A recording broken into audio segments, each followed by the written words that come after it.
सबके बीच इतिहास विषय के साथ उपस्थित हूं। सरस्वती ग्रुप ऑफ कॉलेजेस के इस डिजिटल प्लेटफॉर्म पर आप सभी का स्वागत है। आइए हम सभी चर्चा करते हैं इतिहास, बीए प्रथम वर्ष इतिहास का फर्स्ट पेपर है। जो चैप्टर है हमारा अलाउद्दीन खिलजी, जिसके बारे में हमने पिछले वीडियो में भी काफी चर्चाएं भी की है। आइए हम सभी चर्चा करते हैं अलाउद्दीन खिलजी के बाजार नियंत्रण नीति के बारे में कि अलाउद्दीन खिलजी की बाजार नियंत्रण नीति कैसी थी, इसको लाने के पीछे अलाउद्दीन खिलजी का क्या उद्देश्य था, क्या मंशा थी, इसके बारे में हम सभी आज अध्ययन करेंगे। आइए हम सभी चर्चा करते हैं उद्देश्य की। तो बाजार नियंत्रण नीति के बारे में हम सभी आज अध्ययन करेंगे। आइए हम सभी चर्चा करते हैं अलाउद्दीन खिलजी की बाजार नियंत्रण नीति। जैसा कि मैंने पिछले वीडियो में भी बताया था कि अलाउद्दीन खिलजी, जिसका जो स्वप्न था वह विश्व विजेता बनने का स्वप्न था, वह अपने आप को सिकंदर के समान समझता था। जैसा कि आप लोगों को पता भी है कि सिकंदर को विश्व विजेता की भी उपाधि दी गई थी। तो ठीक उसी प्रकार अलाउद्दीन खिलजी भी अपने आप को विश्व विजेता, पूरे भारत पर विजय प्राप्त करने के लिए लालायित था। इस नाते पूरे उत्तर भारत को विजित किया, दक्षिण भारत को विजित किया। तो इन सभी क्षेत्रों को विजित करने के पीछे जो सबसे महत्वपूर्ण शक्ति थी वह थी सैनिक शक्ति, और उन सैनिकों को समुचित वेतन भी मिले और हर प्रकार की सुख सुविधाएं मिले, इसके लिए प्रचुर मात्रा में धन की आवश्यकता थी। अलाउद्दीन खिलजी के पास जो धन थे, अगर वह नकदी धन पर पूरा वेतन अधिक मात्रा में अगर वह अपने सैनिकों को देता तो मात्र 5 साल के अंदर ही वह समस्त आर्थिक धन समाप्त हो जाते। इस नाते उसने सोचा कि हम अपने सैनिकों को कम वेतन देंगे, लेकिन उसके बदले में जो सैनिकों की अति आवश्यक चीजें हैं उसके मूल्य में हम नियंत्रित करके कम दाम पर अपने सैनिकों को मुहैया कराएंगे, जिससे उनको किसी प्रकार की कोई भी असुविधा न उठानी पड़े। तो इस नाते उसने एक कार्य योजना बनाई जिसका नाम दिया बाजार नियंत्रण नीति। यानी कि मार्केट के में जो भी चीजें थी, आवश्यक से लेकर के हर चीजें, उन सभी चीजों के मूल्यों के दाम को निश्चित करना, यही उसका मुख्य उद्देश्य था।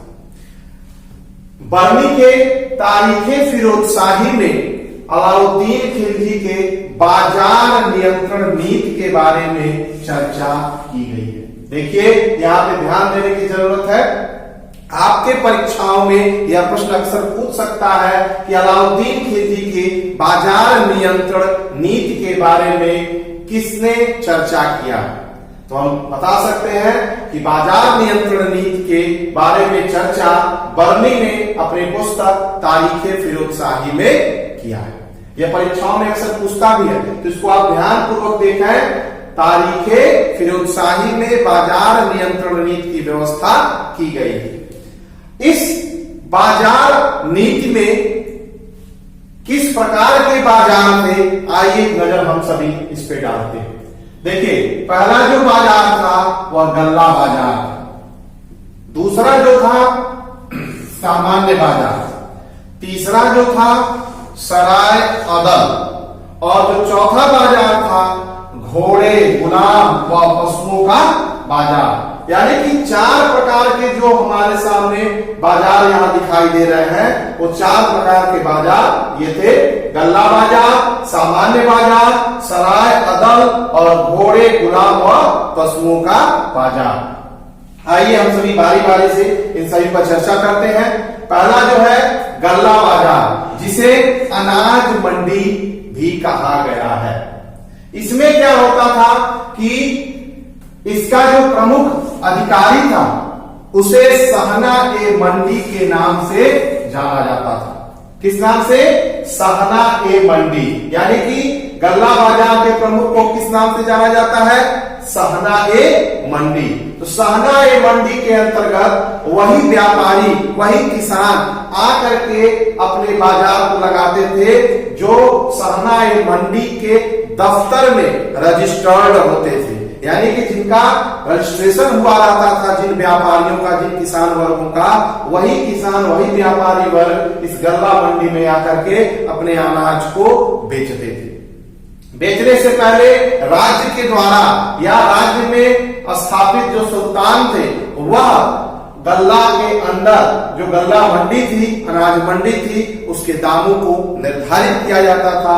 फिर उसके बाद सहना-ए-मंडी के दफ्तर में रजिस्टर्ड कराते थे, तब जाकर के वह अपने अनाजों को इसके अंतर्गत बेचते थे। इसके साथ ही साथ अब हम आते हैं दूसरा, सामान्य बाजार। सामान्य बाजार के अंतर्गत अति आवश्यक चीजें, छोटी मोटी चीजें जैसे मिठाई, सब्जी, टोपी, मोजे, कंघी, शीशा इत्यादि जो आवश्यक चीजें हैं वो सभी चीजें हमें सामान्य बाजार के अंदर मिलते थे।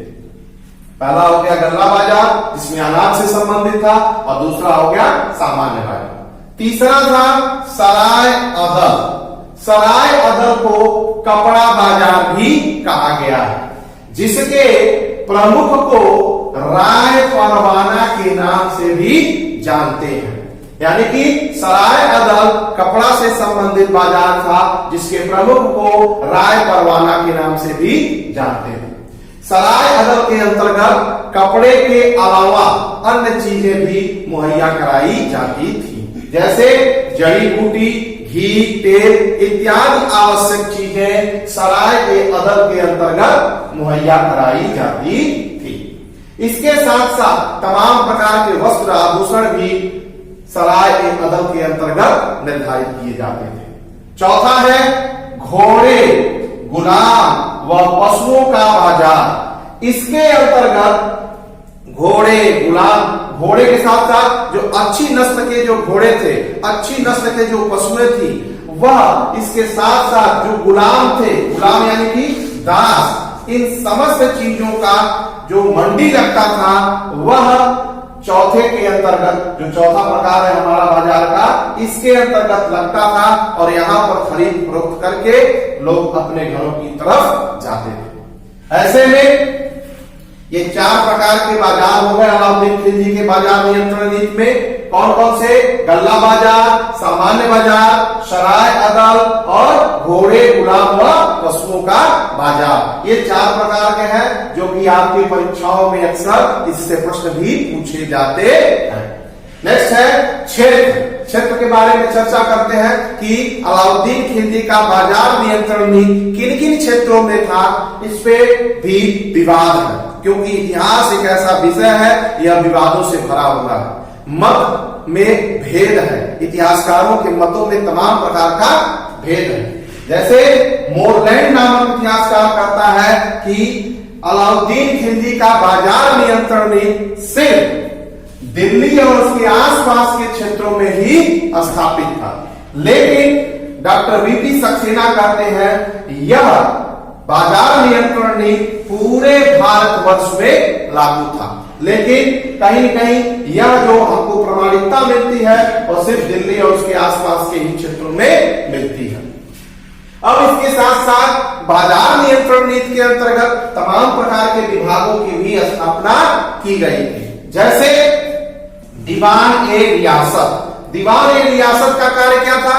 दीवान ए रियासत का कार्य आर्थिक अधीक्षक होता था, जिसका कार्य आर्थिक गतिविधियों पर ध्यान देता था और समस्त क्रियाकलापों को सुदृढ़ करता था। दूसरा था सहना-ए-मंडी। यह बाजार का अधीक्षक होता था, हेड होता था, पूरे बाजार का देख रेख, कोई घटतौली तो नहीं कर रहा है, कोई माप तौल में किसी प्रकार की कोई गलत कार्य तो नहीं कर रहा है या बिचौलिया तो नहीं आ रहा है। इन जो भी समस्याएं थी उन समस्त समस्याओं की देखभाल करने का कार्य बाजार अधीक्षक करता था। नेक्स्ट है वरीद या मुनिहन भी इसे कहा गया है, जिनका कार्य था गुप्तचरी करना। गुप्तचरी के माध्यम से क्षेत्र में, बाजार में या जो भी समस्याएं थी उस सभी समस्याओं को कलेक्ट करके वो ला करके बाजार अधीक्षक या सुल्तान के पास सूचना को पहुंचाता था, जिससे जो भी समस्याएं थी उसका निदान किया जाता था। नेक्स्ट है परवाना नवीस। परवाना नवीस का कार्य था परमिट देने वाला अधिकारी। बाजार में घुसने के लिए परमिट बनता था और परमिट देने का कार्य परवाना नवीस करता था। इसके साथ साथ एक और अधिकारी है, महत्वपूर्ण अधिकारी है, जिसका नाम है मुहस्सिब। मुहस्सिब जो थे वह जो लोग बाजार में आते थे उनके आचरण, उनके हाव भाव पर नजर रखते थे कि कहीं से कोई गलत कार्य तो नहीं न कर रहा है। इन समस्त चीजों पर पूरा ध्यान दिया जाता था। इसके साथ ही साथ अलाउद्दीन खिलजी की जो बाजार नियंत्रण नीति थी यह काफी हद तक सफल भी रही, लेकिन आगे चल करके चूंकि यह सीमित क्षेत्रों में होने के नाते इसमें कहीं न कहीं असफलता भी दिखाई देती थी। लेकिन उस समय की मांग थी जिसको अलाउद्दीन खिलजी ने पूरा किया। दिल्ली सल्तनत के इतिहास में किसी भी सुल्तान ने बाजार नियंत्रण की तरफ कोई ध्यान नहीं दिया था। दिल्ली सल्तनत में अलाउद्दीन खिलजी एक ऐसा शासक था जिसने बाजार नियंत्रण नीति स्थापित करके अपने साम्राज्य को, जो उसका सपना था कि मैं विश्व विजेता बनूं, उसको वह हासिल करने में अपनी पूरी ताकत और पूरी क्षमता से उसने प्रदर्शित करने का कार्य किया। हम सभी नेक्स्ट वीडियो में आपसे मिलते हैं। Thank you.